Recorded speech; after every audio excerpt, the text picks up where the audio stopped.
ኒክ ብራንዲት ዝተባሃለ ኣብ ዕንወት ከባብን ምብልሻው ክሊማን ኣድሂቡ ፍሉይ ዝበሉ ስእልታት ብምስኣል ዝፍለጥ እንግሊዛዊ ፎቶግራፈር ኣብ 2012 ነቋፅር ኣውሮፓውያን ኣብ ገማገም ሰሜናዊ ታንዛንያ ሓደ ፍሉይ ተርእዮ ዘለዎ ቃላይ ረኺቡ ነይሩ።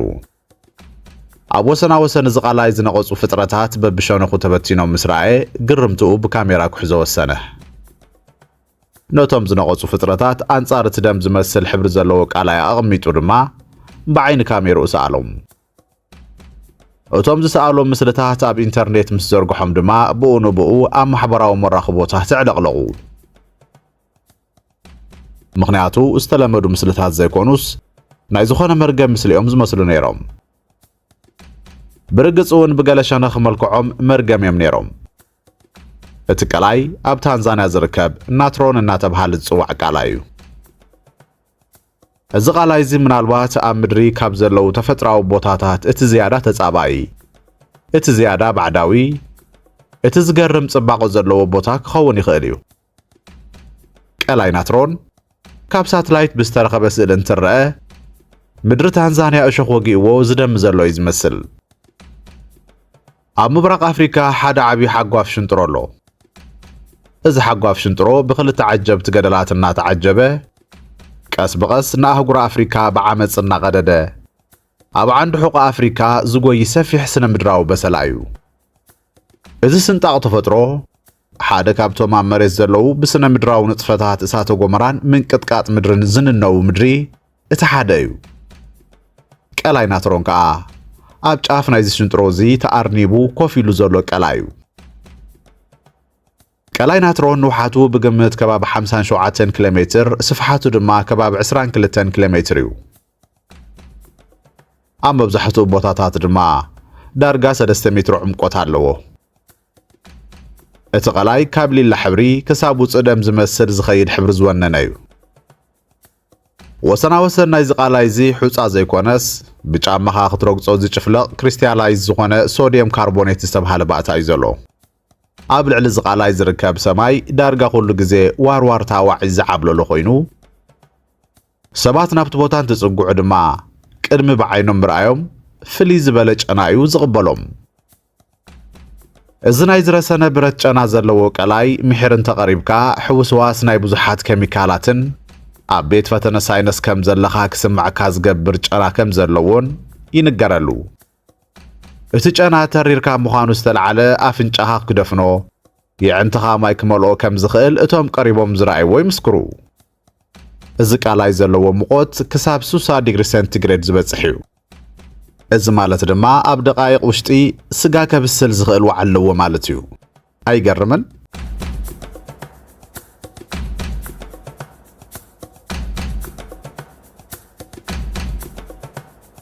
ቃላይ ናትሮን ግን ስለምንታይ እዩ ከምዚ ዓይነት ተፈጥሮ ሒዙ? ብምንታይ ሚስጥር እዩ ናብኡ ዝቐርቡ ፍጡራት ናብ እምኒ ዝልውጦም? ኣብ ሰሜናዊ ክፋል ታንዛንያ ዝርከቡ ማሳይ ዝበሃሉ ህዝቢ ኣለዉ። ህዝቢ ማሳይ እምባ ኣምላኽ እናበሉ ዝፅውዕዎ ሳይነሳዊ ሽሙ ድማ ኦልዶይኖ ዝበሃል ንጡፍ እሳተ ጎመራ ኣሎ። እምበር ቃላይ ናትሮን ኣብ ትሕቲ እዚ ንጡፍ እሳተ ጎመራ እዩ ዝርከብ። እዚ እሳተ ጎመራ እዚ እቲ እንኮ ኣብ ምድሪ ሰሓቲ ዝረአ ናይትሮካርቦናይት ዝበሃል ላቫ ዝተፍእ እሳተ ጎመራ እዩ። እዚ ጸሊም ላቫ ኣብ ኣየር ምስ ተንሳፈፈ ንእለት ናብ ጻዕዳ ድኹዒ ዝቕየር ባእታ እዩ።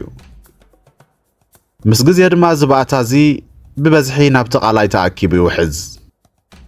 ኣብ ቃላይ ናትሮን ድማ ተኣኪቡ ይኽዘን። ቃላይ ናትሮን ናብኡ ዝኣቱ እምበር ካብኡ ዝወፅእ ሩባ ስለ ዘየለ እቲ ማይ ብሃፋ መልክዕ እምበር ብመሬት ክፈስስ ኣይኽእልን። እቲ ማይ ብሃፋ መልክዕ ናብ ሰማይ እንትተንን እቶም ካብቲ እሳተ ጎመራ ዝመፁ ላቫ ግን ኣብኡ እዮም ዝኽዘኑ። ድሕሪ ዘመናት ድማ እቲ ቃላይ ማይ ጥራይ ዘይኮነስ ዝኾነ ሳይነስ ዘይበፅሖም መርዛማት ተፈጥሮ እውን ሓቒፉ ክሕዝ ክኢሉ ኣሎ። ኣብ ቃላይ ናትሮን ዘሎ ማይ ኣዝዩ ተሪርን መርዛምን እዩ። እቲ ንፈልጦ ንቡር ማይ ልኡምን መዐቀንዩ ድማ 7 pH እዩ። እዚ ቃላይ እዚ ግን ከባቢ 9.5 ዝበፅሕ pH እንትህልዎ እዚ ማለት ድማ ኣዝዩ ሓያል ብምዃኑ ካብ ንዝስተ ማይ ንመጻረዪ ኬሚካላት ክውዕል ይቐርብ ማለት እዩ። ብቐሊል ኣዘራርባ ሓደ ካብቶም ኣብ ምድሪ ዝርከቡ ብኬሚካል ሓደገኛታት ዝኾኑ ቃላያት እዩ። እቲ ቃላይ ናትሮን ፍጡራን ናብ እምኒ ይቕይሩ ዝብል እምበኣር ካብዚ ይጅምር።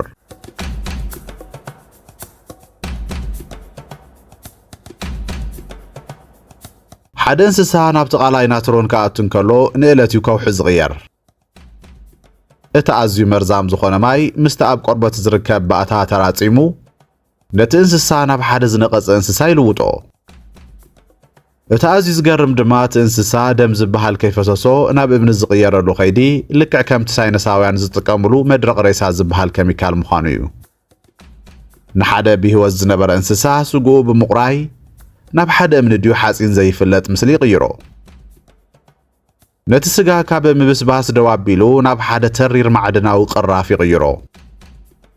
እቲ ክትምልሶ ሕርብስ ዝብለካ ሕቶ ግን እዚ ቃላይ ክሳብ ክንዲ ዝቐታልን መርዛምን እንድሕር ደኣ ኮይኑ ብዝትንክፎ ኩሉ ዘነድድ እንድሕር ደኣ ኮይኑ ብኸመይ ደኣ ብሚልዮናት ዝቑፀሩ እንስሳታት ኣብዚ ቃላይ ክሕንብሱ ይረኣዩ? እወ ብልክዕ ሰሚዕኹም ዲኹም። ኣብዚ ቃላይ ብሚልዮናት ዝቑፀሩ እንስሳ ክሕንብሱን ካብኡ ማይ ክሰትዩን ይረኣዩ እዮም። ዓመት መፀ ካብ ወርሒ ነሓሰ ጀሚርካ ክሳብ ወርሒ ሕዳር ኣብ ዘሎ ግዜ ቃላይ ናትሮን ካልእ ክፋል ምድርና ክትልግሶ ዘይትኽእል ልግስ እዩ ዝልግስ። እዚ ከዓ ኣስታት 2.5 ሚልዮን ዝቑፅረን ኣዕዋፍ ፍላሚንጎ ናብ ቃላይ ናትሮን ይወርዳ። እቲ ቃላይ ከዓ ባህሪኡ ሓቢኡ መርዙ ሓቢኡ ሓንጎፋ ኢሉ ተቐቢሉ ቤቱ ይልግሰለን። እዘን ካብ መላእ ዓለም ተኣኻኺበን ንታንዛንያ ናብ ቃላይ ናትሮን ዝወርዳ ኣዕዋፍ ኣብ መላእ ዓለም ካብ ዝርከባ የዕዋፍ ፍላሚንጎ እተን 75 ሚታዊ ዝኾና ኩለን ከም ዝወርዳ እዩ እቲ ዘሎ ጸብጻብ ዘርኢ።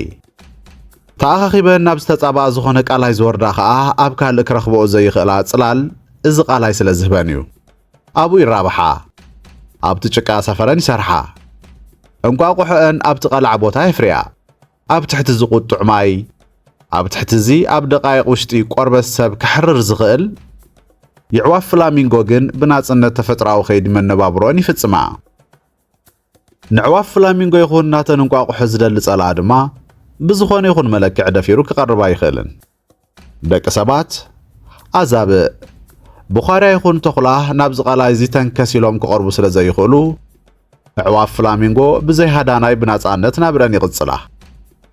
የዕዋፍ ፍላሚንጎ ካብ ዓለም ሙሉእ እቲ ዝወሓሰ ቦታ ካብ ጸላእቲ ይኹኑ ዝባልዑ እንስሳታት ነፃ ዝኾነ ዞባ ንኻልኦት ሞት ዘምጽኣሎም ንዕአን ግን ህይወት ዝኾነ ቃላይ ስለ ዝረኸባ እቲ ዝጠዓመ ህይወተን ኣብዚ ቃላይ ይሕልፎ።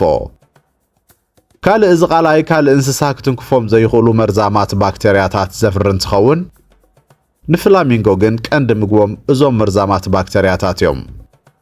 ቃላይ ናትሮን መርዛም ክንሱ ንኻልኦት ዓሌት እንስሳ ዘይትንከፍ ገሃነም እንከሎ ንዕዋፍ ፍላሚንጎ ከም ገነት ኮይኑ ዝቕበለሉ ምስጢር እንታይ እዩ?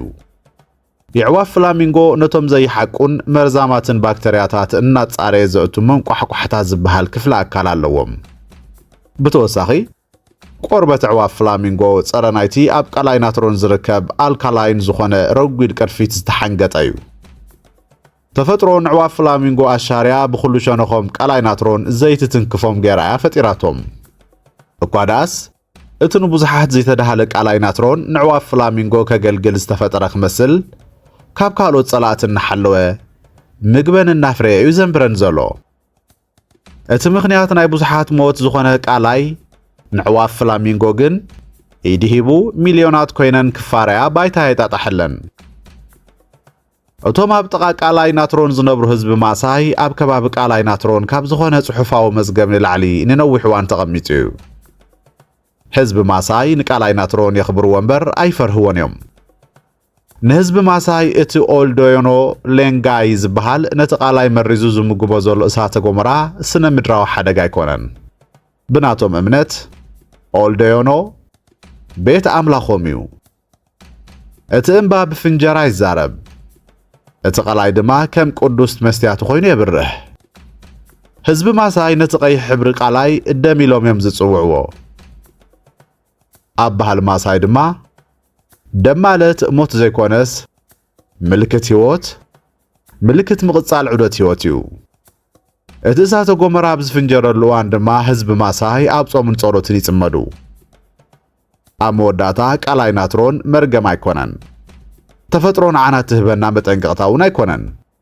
እንታይ ደኣ መስትያት እዩ ሞትን ህይወትን ተጻረርቲ ከም ዘይኮኑ ዘርእየና መስትያት ሞትን ህይወትን ተጻረርቲ ዘይኮኑስ መሻርክቲ እዮም ኣብ ምድሪ ዝርከቡ ኣዝዮም ተጻባእቲ ከባብታት መብዛሕትኡ ግዜ እቶም ዝያዳ ወለዶ ዝፈጥሩ ምዃኖም እውን የረድአና እቲ መርዚ በቲ ቁንዕ መልክዑ ነቲ ቁንዕ ፍጡር መጊቡ እዩ እዚ ንብዙሓት ዘነድድ ቃላይ እዚ ንብዙሓት ናብ ንቑፅ ዕንፀይቲ ዝቕይር ኣብ ትሕቲ ፀሓይ ኣፍሪካ ዝበረቐ ቃላይ ኣብ ማእኸሉ ሚልዮናት ፊላሚንጎታት ዘፍሪ ናይ ገነት ባህር ዘለዎ ባይታ እዩ እቶም ግዳይ ናይ ዝቓላይ ዝኾኑ ኣሽሓት ካልኦት እንስሳታት ናበይ ይኸዱ ኣለዉ ከይፈለጡ ኣብ ዘይቦትኦም ስለ ዝተረኸቡ እዩ ጨኪንሎም ሓደ ግዜ ኣብ ዘይቦታናን ኣብ ዘይሰዓትናን እንርከበሎም እዋናት ኣለዉ ምላሾም ድማ ሞት እዩ ዝኸውን ሰላም